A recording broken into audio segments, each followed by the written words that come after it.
Hər kəsin çoxdandır ki, gözlədiyi o əməliyyat başladı.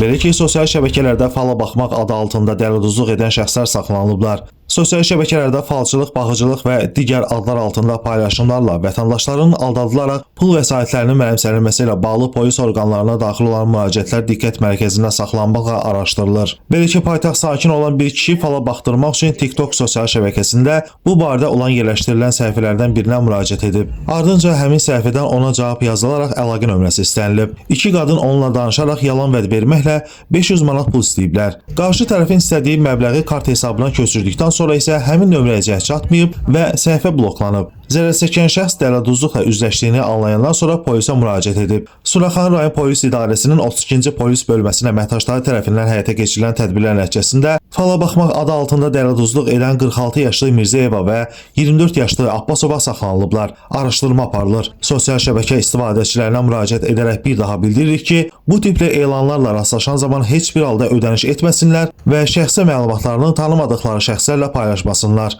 Orxan Rasifoğlu, Məhkəmə Xəbərləri.